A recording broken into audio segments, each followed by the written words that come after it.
নমস্কার বন্ধুরা, কেমন আছো সবাই? আশা করছি তোমরা সবাই ভালো আছো, আমরাও ভালো আছি। রমা মুম্বাই ব্লগে তোমাদের সবাইকে স্বাগত। চলে এসেছি আবার আর একটা নতুন ভিডিও নিয়ে। ঘুম থেকে উঠলাম, এই একটু আগেই উঠলাম। এখন আমি জানলাগুলোকে খুলবো, তো তার আগে পর্দাগুলোকে বেঁধে নিচ্ছি। এবার জানলা খুলে বাইরের দিকে তাকাবো আমি। তবে পর্দা বাঁধতে বাঁধতে আমার নজর বাইরের দিকে ছিল, মানে আমার গাছেদের দিকে ছিল। সকালবেলা ঘুম থেকে ওঠার পরে বাইরের দিকে তাকিয়ে আমার গাছগুলোর দিকে আগে নজর দেই যে ওরা কেমন আছে। তোমাদেরকে বলেছিলাম না, অনেক নয়নতারার চারা হয়েছে, অনেক চারা হয়েছে। আমি অনেক চারা তুলে তুলে ফেলে দিয়েছি।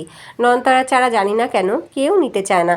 তো যাই হোক, আমি কতগুলো চারাকে রিপট করেছি, দেখো আমার মতন করে লাগিয়েছি।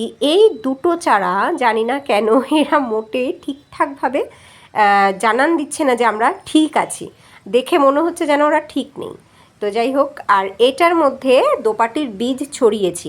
এবার দেখা যাক যে কবে নতুন চারা গজায়, কারণ দোপাটির বীজ থেকে নতুন চারা হতে অনেকটা সময় নেয়। অনেকে আমাকে বলছেও, কমপ্লেনও করছে আমার থেকে বীজ নিয়ে গেছে কিন্তু চারা হচ্ছে না। তো যাই হোক, আমি তো দিলাম, এবার দেখি কবে আসে নতুন চারা। আর এই হচ্ছে আমার টমেটো গাছ। টমেটো গাছে ফুল কিন্তু অনেক দিন ধরেই হচ্ছে, কিন্তু টমেটোর কোনো পাত্তা নেই। জানি না কি হয়েছে এই গাছে। আর ওদিকে আমার ছেলে তো বারবার করে প্রতিদিন বলে, মাম্মা এই গাছে কবে টমেটো হবে, এই গাছে কবে টমেটো হবে। এই একটা গাছ রেখেছিল, বাকি গাছ তো আমি তুলে ফেলে দিয়েছিলাম। ওর খুব ইচ্ছা এই গাছে টমেটো হলে ও খাবে। এখন দেখা যাক কবে হয়। একমাত্র এই গাছটা আছে যে গাছটা আমাকে সবসময় খুশি করে দেয়। ওর দিকে তাকালেই আমি খুশি হয়ে যাই। দেখো অনেকগুলো নতুন চারা হয়েছে। এই দেখো, এই একটা নতুন চারা। এই গাছের গোড়ার দিকে দেখো, ওই যে আর একটা নতুন চারা, এই যে এই একটা। আর এই চারাটা বড় হয়ে গেছে। পিছন দিকে আরও আর একটা নতুন চারা হয়েছে। এই গাছে কিন্তু বেশ নিজেও খুব ভালোভাবে হচ্ছে। আর এই গাছের গোড়া থেকে অনেক নতুন চারা কিন্তু গজাচ্ছে। ওই দেখো, এই আর একটা হয়েছে একদম প্লাস্টিকের গা ঘেঁষে। তো এটাকে দেখে আমি খুশি হয়ে যাই। আর ওর এই নতুন নতুন চারা হওয়া দেখে বুঝতে পারি যে ও একদম ঠিক আছে। আর পাশে আমার ওই টাইম ফুল গাছ, দেখি টাইম ফুল গাছে কবে ফুল ফোটে। দুটো করি এসছে ওতে। শুনতে পাচ্ছ পাখির ডাক? সকালবেলাটা ভীষণ ভালো লাগে যখন বাইরের দিকে তাকাই, ব্যালকানিতে গিয়ে দাঁড়াই। এই পাখির ডাক আর তার সাথে শীতল হাওয়া ভীষণ ভালো লাগে।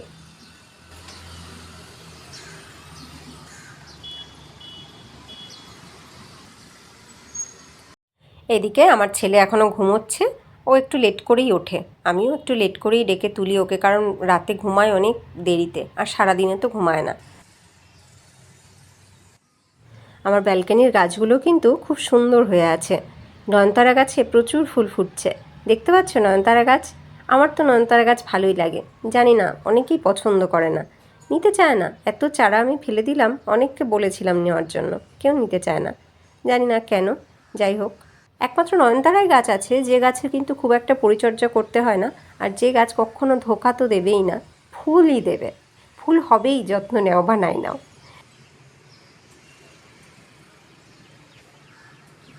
এই দেখো, আমি বলছি না প্রচুর নয়নতারা গাছ হয়েছে। এই দেখো, তুলসী গাছের গোড়ায় গোড়ায় নয়নতারা চারা হয়ে রয়েছে। এই গাছটাতে তো কড়িও এসছে। এই দেখো, এই গাছটাতে যে কড়ি এসছে, দেখতে পাচ্ছ? ছোট্ট একটু গাছ, তাতে কড়ি এসছে। আমি বলি না, নয়নতারা গাছ কখনো ধোকা দেবে না, ও ফুলই দেবে, যত্ন নাও বা নাই নাও। এই যে অনেক চারা হয়েছে, কি করব বলো এরকমভাবে? এই যে একটা টবের মধ্যে তুলসী গাছ, দুখানা নয়নতারা গাছ, হয় কখনো? হবে না। এই গাছগুলো একটাও ভালো হবে না। তো আমি অগত্যা তুলে তুলে ফেলেই দেই।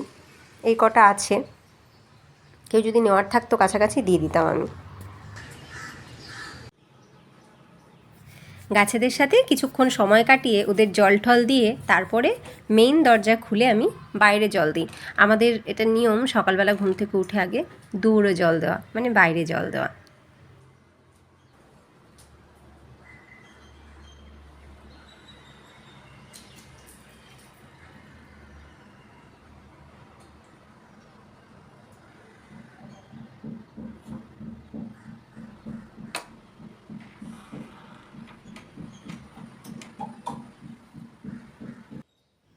কাল রাতে কিছু জামা কাপড় কেচেছিলাম, মেশিনে ধুয়ে রেখেছিলাম, তো সেগুলোকে রাতে তো আর বাইরে মেলে দিইনি। এখন সকাল হতে ওগুলোকে মেলে দিচ্ছি। এইগুলো শুকিয়ে গেলে এগুলোকে তুলে রেখে আবার কিছু ধুতে হবে, সেগুলোকেও গুছিয়ে রেখেছি। তখন ওইগুলোকে ধুয়ে আবার এখানেই মেলতে পারবো। তাই সকাল হতেই তাড়াতাড়ি এগুলোকে মেলে দিচ্ছি, যাতে এগুলো তাড়াতাড়ি শুকিয়ে যায়।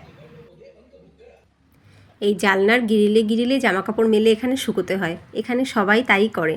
আর বড় কিছু হলে সেটা উপরে আমি দড়ি বেঁধে রেখেছি, আমি দড়িতে মেলি। এই যে বড় বড় যে জিনিসগুলো সেগুলোকে উপরের দড়িতে মেলছি।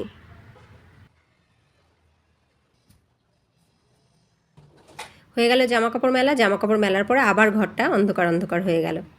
এইবার আমি একটুখানি চা নিয়ে বসবো, লিকার চা। আজকে সারাদিন আমার না খেয়েই থাকা, না খেয়ে থাকবো বললে ভুল বলা হবে, যেহেতু আগামীকালকে শিবরাত্রি, তো শিবরাত্রির আগের দিন আমি সংযম করি। এই দিন আমি সারাদিন শুধুমাত্র জল আর ফল খেয়ে থাকি। সূর্যাস্তের পরে এক সিদ্ধ ভাত খাই।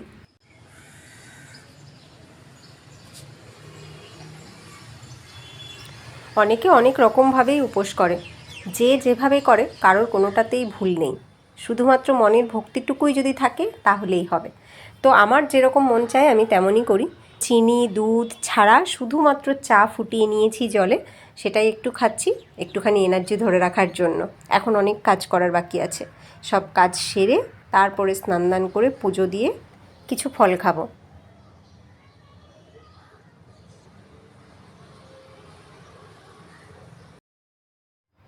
হয়ে গেছে সব কাজ কমপ্লিট, ঘর ঝাড় দেওয়া, মোছা, রান্নাঘর পরিষ্কার করা সব হয়ে গেছে। আর বাবাই উঠে গেছে, ও বই পড়ছিল, তা পড়তে পড়তে এখন গেছে স্নান করতে, রেডি হবে স্কুলের জন্য। আর আজকে আমার রান্নাঘরে সেরকম কিছু কাজ নেই, ওই কারণে তাড়াতাড়ি হয়ে গেছে। রান্নার বিশেষ কিছু ঝামেলা নেই তো আজকে। দেখো পড়তে বসেছিল, তো এখন স্নান করতে গেছে। বাবাই স্নান করে বেরোলেই আমি ঢুকবো। আমার সব কাজ হয়ে গেছে, এখন স্নান করে পুজো দেবো। চলে আসলাম স্নান করে।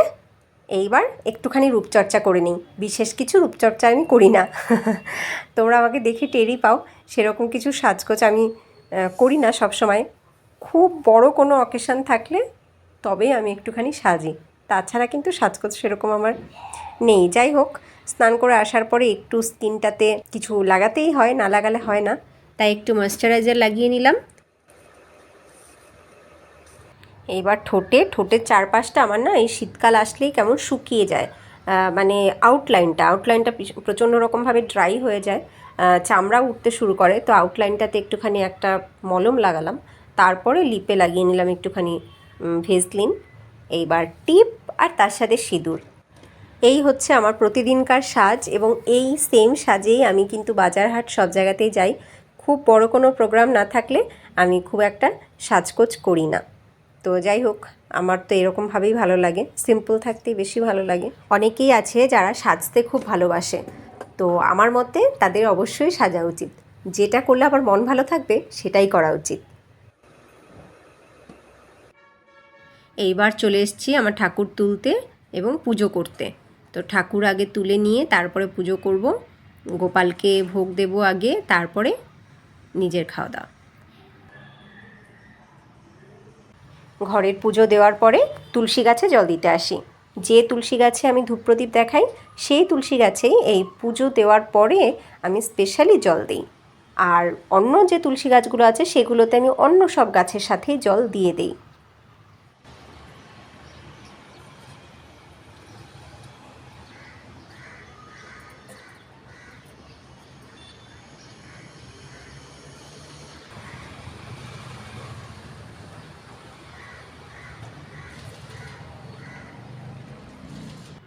এই দেখো, বাবার জন্য শুধুমাত্র একটুখানি ভাত আর একটুখানি মুগ ডাল করেছিলাম মটরশুঁটি দিয়ে, তাও পুরোটা খেলো না।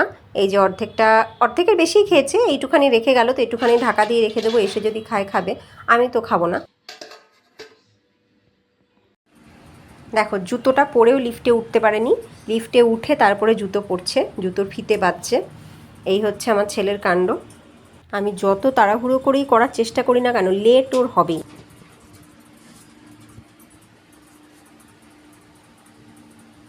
7th ফ্লোর থেকে গ্রাউন্ড ফ্লোরে পৌঁছতে ওর জুতো পরা, জুতোর ফিতে বাঁধা সব হয়ে গেছে। এবার আমরা গ্রাউন্ড ফ্লোরে পৌঁছেও গেছি।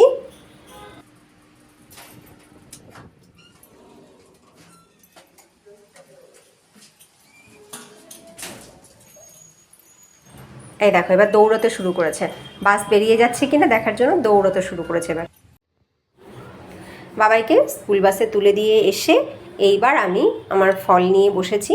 তো কেটে নিয়েছি একটু শসা, কলা, একটা লেবু নিয়েছি, আর তার সাথে নিয়েছি ড্রাই ফ্রুটস। ড্রাই ফ্রুটসের মধ্যে খেজুর, আমন্ড, কাজু, কিশমিশ আর একটা আখরোট আছে। নিয়ে বসে পড়েছি আমার সংযমের খাবার। আজকে পুরো দিন এটা খেয়েই আমি থাকবো। রাত্রে মানে সূর্যাস্তের পরে এক সিদ্ধ ভাত খাবো। তো চলো এবার আমি খাই। খাওয়া দাওয়ার পরে কটা জামা কাপড় ধুতে দিচ্ছি। আগের যেগুলো মেলে দিয়েছিলাম একদম সকালবেলা, সেগুলো সব শুকিয়ে গেছে। ওইগুলোকে এবার ভাঁজ করে তুলে রাখবো, আর এই কটাকে আবার ধুয়ে দিচ্ছি। তুলে নিলাম শুকিয়ে যাওয়া জামা কাপড়গুলো, যেগুলো সব আগেই মেলে দিয়েছিলাম, সব শুকিয়ে গেছে। সব তুলে নিলাম। বাইরে রোদ দেখো, পর্দা দিয়ে দিয়েছি তারপরও বাইরে রোদ টের পাচ্ছ? প্রচুর রোদ। একটু বেশি সময় লাগে না জামা কাপড়গুলো শুকোতে। আমি এখন ঘরের লাইট জ্বালিয়ে নিয়েছি, কারণ পর্দা দিয়ে দিলে না ঘরটা অন্ধকারই হয়ে যায়। এখন টিভি চলছে, আমি টিভি দেখতে দেখতে এগুলোকে সব গুছিয়ে ফেলবো।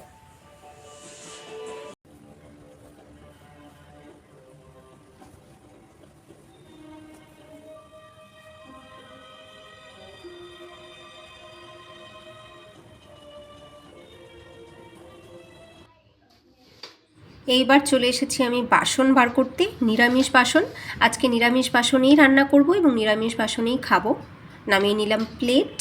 এইবার বার করব কড়াই, এই কড়াইতেই রান্না হবে। এত বাসন লাগবে না, এগুলো সব রেখে দিই। শুধু লাগবে একটা খুন্তি, খুন্তিটাকে নামিয়ে নিলাম। দেখো, দেখতে দেখতে সন্ধ্যাও হয়ে গেছে। কি যে সুন্দর লাগছে দেখতে আকাশটা, তোমাদের সাথে শেয়ার না করে থাকতে পারলাম না। এত সুন্দর অপরূপ দৃশ্য, এই দৃশ্য নিজের চোখে না দেখলে সত্যি বিশ্বাস হয় না। কি অপরূপ যে লাগছে দেখতে। সবেই কিন্তু সন্ধ্যা হয়েছে, মানে সূর্যাস্ত হয়ে গেছে। দেখো, সব ঘরের লাইটগুলো এখনও জ্বলেনি, কিছু কিছু ঘরের লাইট জ্বলে গেছে। আর রাস্তায় গাড়িগুলো হেডলাইট জ্বালিয়েই চলছে।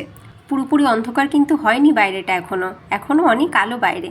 খুব সুন্দর লাগছে দেখতে, পুরো লাল হয়ে আছে আকাশটা। সন্ধ্যাবাতি দেখিয়ে এইবার আমি চলে আসলাম কিচেনে। আমার জন্য এবার এক সিদ্ধ ভাত রান্না করব। নিয়ে নিয়েছি আতপ চাল। দেখো, পুরো এক গ্লাস নেইনি, যতটুকু নিয়েছি এতে আমাদের মা ছেলের দুজনের হয়ে যাবে। আর নিয়েছি মুগ ডাল। তো মুগ ডাল যতটা চাল নিয়েছি তার অর্ধেক মুগ ডাল নিয়েছি, অর্ধেকের বোধহয় সামান্য একটু বেশি আছে। এইবার নিয়ে নিচ্ছি একটা আলু দুটো টুকরো করে, আর নিয়ে নিয়েছি একটা কাঁচা লঙ্কা, সেটাকেও ভেঙে দিয়ে দিলাম। নিয়ে নিলাম লবণ। এইবার আমি ঢেকে এটাকে বসিয়ে দেব ফুটতে। হয়ে গেছে আমার খাবার রেডি। এইবার আমি এই খাবার খেয়ে নেব, গরম গরমই খাবো। ঘি নিয়ে নিয়েছি, দেখো, মুগ ডাল, আলু সিদ্ধ ভাত, ওই লঙ্কাটাকে ডলে নিয়ে খেয়ে নেবো। লবণ এতেই দেওয়া আছে, কাঁচা লবণ, কিচ্ছু নেব না। বসে পড়লাম আমি খেতে আমার খাবার নিয়ে। তো আমি এবার খাবার খাই, আর এই ভিডিওটা আমি এখানে এন্ড করবো। তোমাদের ভিডিওটা কেমন লাগলো তোমরা কিন্তু অবশ্যই জানাবে। যদি ভালো লাগে লাইক করবে, আর নতুন বন্ধুরা যদি তোমাদের ভালো লাগে লাইক করে সাবস্ক্রাইব করে আমাদের সাথে থেকো। তোমাদের সাথে আগামীকাল মহাশিবরাত্রির ভিডিওতে দেখা হবে। ততক্ষণ তোমরা সবাই ভালো থেকো, সুস্থ থেকো। টাটা।